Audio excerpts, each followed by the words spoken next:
Olá, meus caros! Cá estamos nós para estudar essa matéria gostosa que é gestão de pessoas. Então, para a gente estudar a gestão de pessoas, é importante que a gente entenda as diretrizes mínimas, os conceitos básicos e essenciais dessa área de conhecimento dentro da administração. Muitos editais têm colocado gestão de pessoas ali embutidinha dentro de noções de administração. Ai, que estranho, professor. Não é estranho, não.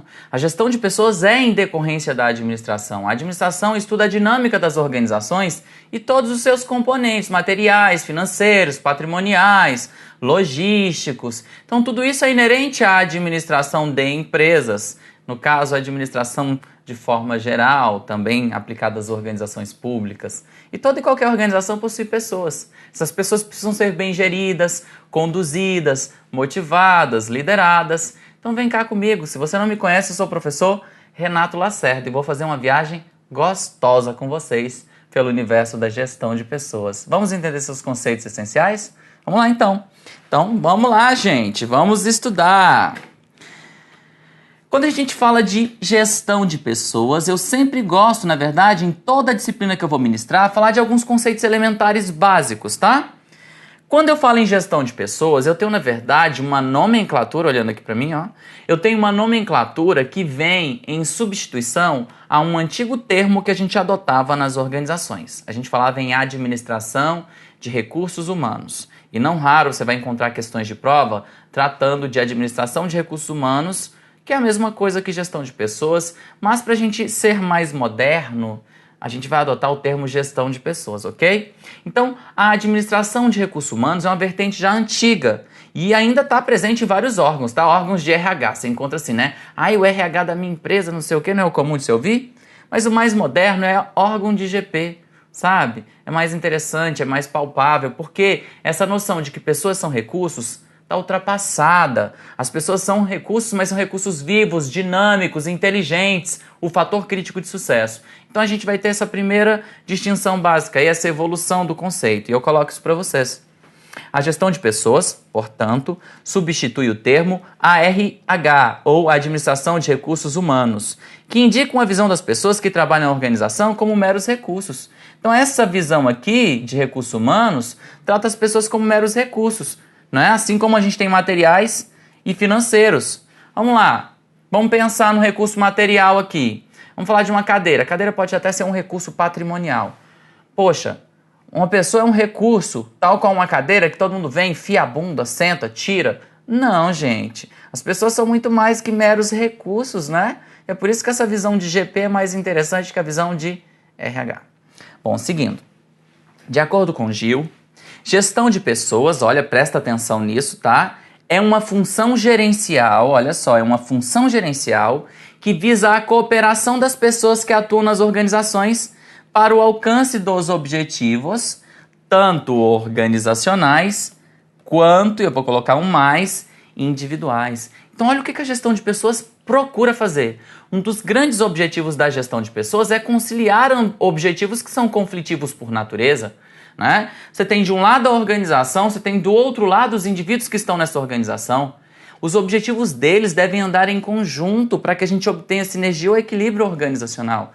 Não é um para depois o outro, não, são os dois em conjunto.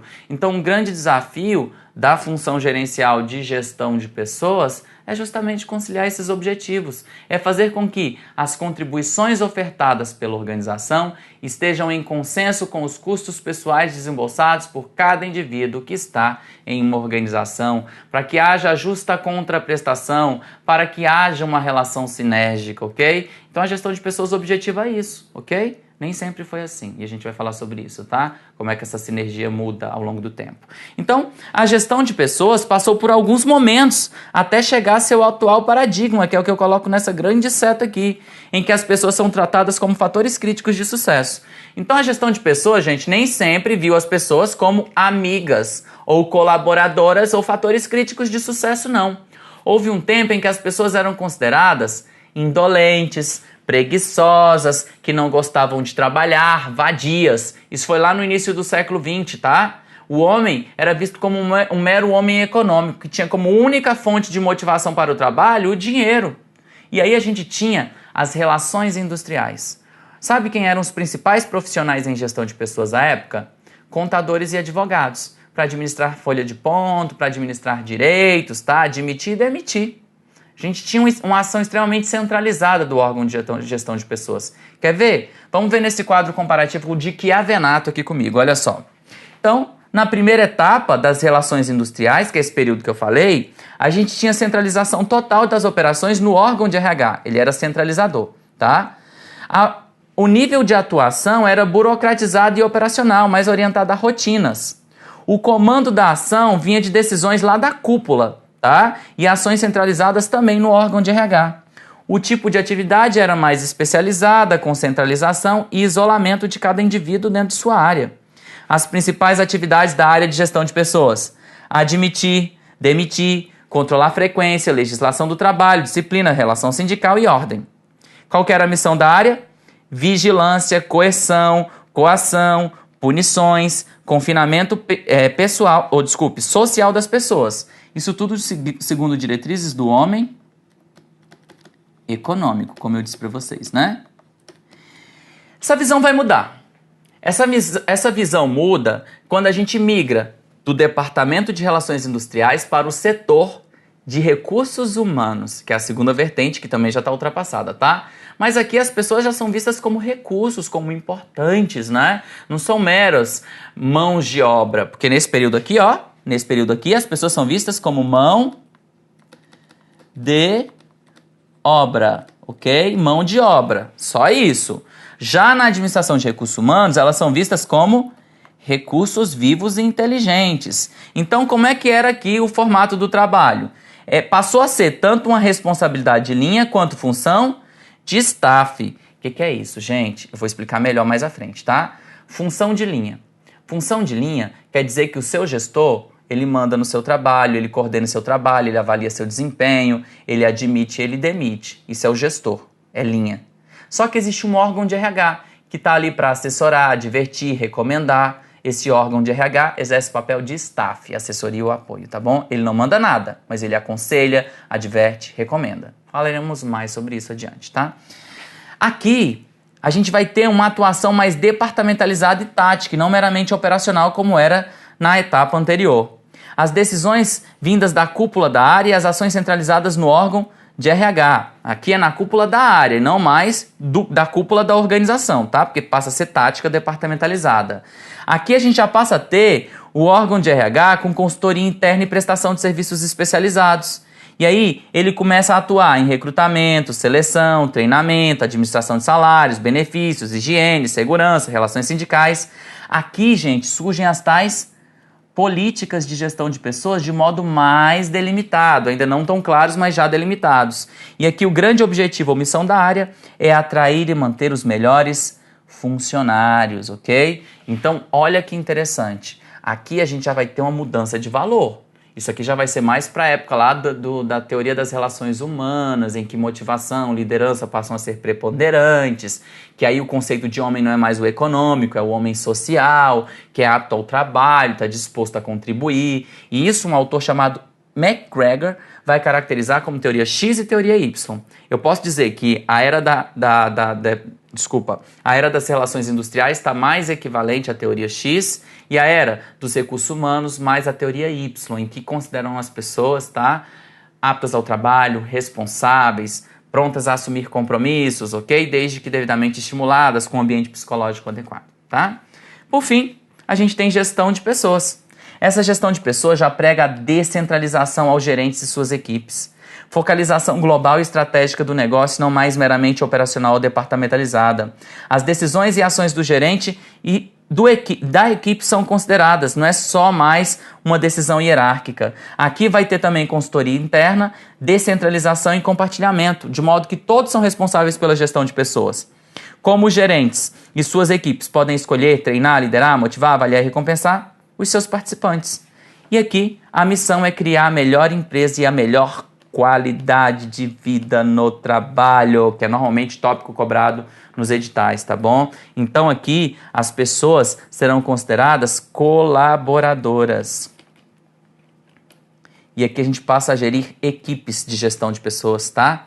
Isso é muito importante, essa evolução. Então a gestão de pessoas passa por esses momentos. Hoje a gente está num contexto até além disso daqui. A gente fala de gestão por competências. As pessoas são dotadas de conhecimentos, habilidades e atitudes necessárias para a produção de resultados que agreguem valor ao trabalho, tá? À organização em termos econômicos e aos próprios indivíduos em termos sociais, tá? Em aula própria para isso, nós falaremos com mais propriedade desse modelo estratégico de gestão de pessoas, ok? Avançando aí no modelo de gestão de pessoas. Vamos avançando?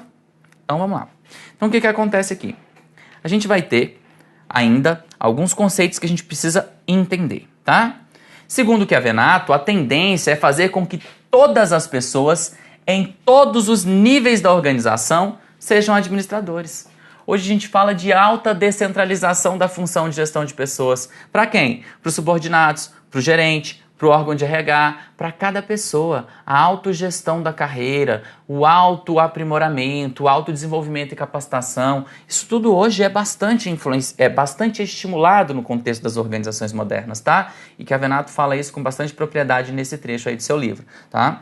Além de executar as tarefas, cada pessoa deve conscientizar-se de que deve ser o elemento de diagnóstico e de solução de problemas para obter uma melhoria contínua do seu trabalho. As pessoas são parte, portanto, daquilo que a gente entende por capital intelectual das organizações. E a gente vai entender agora o conceito de capital intelectual. Olha esse gráfico. Então aqui o capital intelectual ele é dividido, tá? Não são só as pessoas, presta atenção nisso. O capital intelectual, as pessoas são parte... Vou botar essa informação que é importante. Pessoas são parte do capital intelectual. Se eles disserem o capital intelectual são as pessoas, tá errado. Não, as pessoas são parte desse capital intelectual aqui, que é dividido em capital interno, que são sistemas internos e conhecimentos corporativos, tá?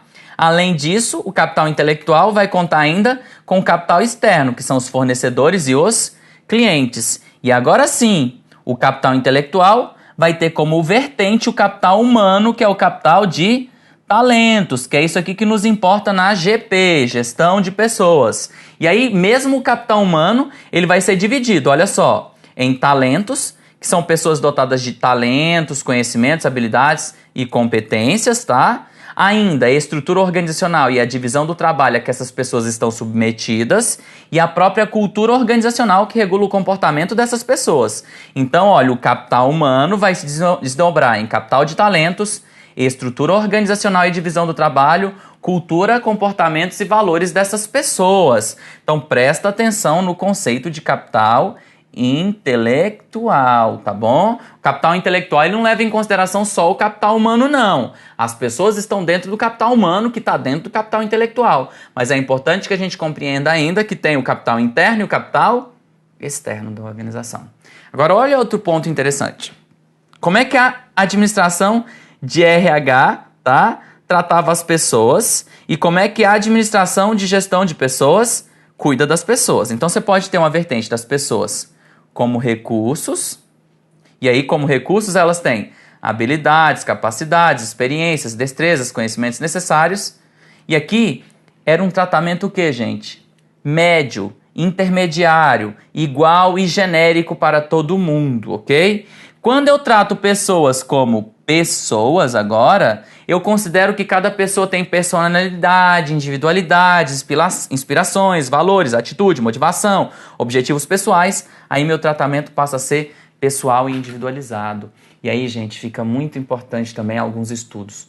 Liderança, motivação, comportamento, clima, cultura. Porque por mais que eles tenham dimensões coletivas, eles também terão dimensões individuais. Eu não posso tratar todo mundo como igual, eu preciso considerar as peculiaridades de cada ser. Por exemplo, quando eu falo de motivação, a motivação que me leva a seguir não é a mesma motivação que leva você a buscar seus objetivos. Então a motivação, por exemplo, ela varia de pessoa para pessoa e na mesma pessoa ao longo do tempo. Logo, um líder ele não pode usar o mesmo aliciente, o mesmo estímulo para um e para o outro, porque para um pode ter valor, para o outro pode não ter o mínimo valor. A pessoa pode, talvez, cague para aquilo, entendeu? Então, a gente tratando as pessoas como pessoas, a gente vai ter um enfoque mais individualizado e mais estratégico. Quando a gente trata as pessoas como recursos, a gente iguala todo mundo, trata na média gerência e padroniza, uniformiza os tratamentos, quando na verdade isso não é adequado. Porque olha só essa expressão, a gestão de pessoas, ela é contingencial, que ela precisa lidar com as contingências e, portanto, ela é situacional. Cada contexto vai pedir um modelo. Não há fórmula de bolo. Logo, a gestão de pessoas ela é relativa. Nada é absoluto em relação às suas premissas, ok? É relativa. Porque o que vale em determinado momento para um não pode não valer para outro. E assim a gente segue, tá? Nessa relativização dos conceitos, tá? Sem tanta rigidez. Flexibilidade é a palavra, tá? Então, seguindo aí. Dutra vai definir a gestão de pessoas como um conjunto, olha só, aqui vai ficando mais aprimorado nosso conhecimento, um conjunto de políticas e práticas que permitem a conciliação de expectativas entre a organização e as pessoas. Então, a gente sempre tem isso daí, né? Aparentemente, nós temos objetivos antagônicos entre organizações e pessoas. O que a gestão de pessoas tem que fazer? Conciliar esses interesses, beleza? Para que ambas possam realizá-los ao longo do tempo. Esse autor, né, Dutra, Joel Dutra, vai fazer a seguinte conceituação entre política e prática de gestão de pessoas, tá?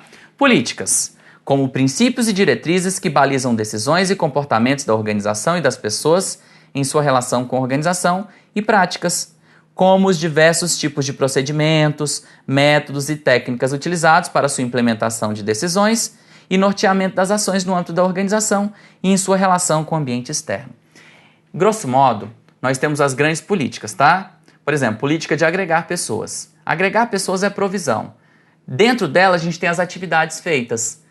Recrutamento e seleção. No recrutamento, eu uso certas técnicas, ferramentas, eu estou falando das práticas, tá? Na seleção, eu faço entrevista de seleção, eu aplico questionário, eu posso aplicar provas, testes, posso fazer role-plays, posso fazer dramatizações, posso fazer uma série de coisas aí, entendeu? Então essas são as práticas dentro da política. Qual que é a política? Política de agregar pessoas, política de provisão de pessoas. Então a gente vai entender isso com mais propriedade ao avançar do nosso curso, ok? Então olha essa expressão que ela é muito cobrada em concurso. A gestão de pessoas é uma seta para apontar outra seta, né? Quanta seta? A gestão de pessoas é uma responsabilidade de linha e uma função de staff. Então, olha só, vamos distinguir. Isso daqui é função. Isso daqui é responsabilidade. Quando eu disser que algo é função, gente, eu tô falando... tá? Eu vou até botar em cor diferente. Eu estou falando que isso daqui é o órgão de GP, ou gestão de pessoas, que em algumas provas você vai encontrar como órgão de RH. Mesma coisa, tá? Quando eu falo de responsabilidade, eu estou falando do gestor, tá? Tô falando, grosso modo, tem gente que chama assim, né? Tô falando do chefe. Tô falando do poderoso chefão. Então aqui, no primeiro contexto, quando eu falo de função, o que eu vou ter o órgão de staff fazendo, tá, gente? O órgão de staff, ele faz o que a gente chama de trabalho de escritório. Ao passo que o gestor, o chefe, faz o trabalho ostensivo ou trabalho de campo. Ok?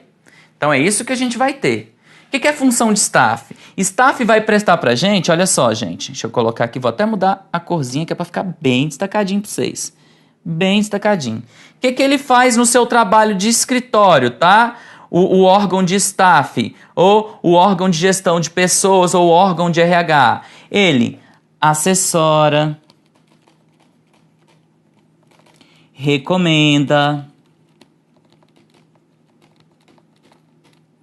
adverte, dá apoio, treinamentos, aponta técnicas, métodos, tá bom? É isso. Ele é um órgão de assessoria de staff. O que faz o gerente de linha? O gestor ou gerente de linha, tá? Ele vai fazer o quê? Ele dá comandos, ordens, decisões. Então presta atenção. O órgão de RH não manda nada. Ele não decide nada. Ele recomenda, ele adverte, ele assessora, ele dá um pitacozinho, mas quem toma as decisões importantes e finais, gerente de linha. Então a gente vai ter essa atuação conjunta entre órgão de staff e gerente de linha, tá? Os gerentes de linha, os gestores, eles vão tomar as decisões, portanto, eles têm responsabilidade. Os órgãos de RH ou os órgãos de gestão de pessoas, eles assessoram, recomendam, advertem, mas não mandam nada. Logo, eles têm função em gestão de pessoas, tá? Então, de novo, o órgão de RH tem função. O gerente de linha tem responsabilidade, porque ele não pode se eximir dela. A função é inerente àquilo que é solicitado. Ele vai atuar sempre que é solicitado. Ele vai recomendar, ele vai advertir, ele vai assessorar, vai dar um treinamento, mas ele não vai tomar a decisão e nem vai ficar no dia a dia monitorando pessoas, por exemplo, tá bom? Ele vai ser demandado pelo gerente de linha em algumas situações pontuais e específicas e ele vai orientar esse gestor. Mas quem toma a decisão e a palavra final é sempre o gestor, tá bom? O gerente de linha, assim denominado, teu chefe. Entenderam a diferença? Então, jamais vai estar certo uma questão que troque essas duas atribuições, tá bom? Então, a gestão de pessoas é uma responsabilidade de linha do órgão de RH e uma função de... Errei, falei errado. A gestão de pessoas é uma função de staff do órgão de RH e uma responsabilidade de linha do gestor. Se trocarem os dois termos, a questão estará sumariamente errada. Deixa eu beber uma água aqui que eu tô com a garganta já seca, tá? Pense no professor que hoje está gravando assim 5 horas seguidas.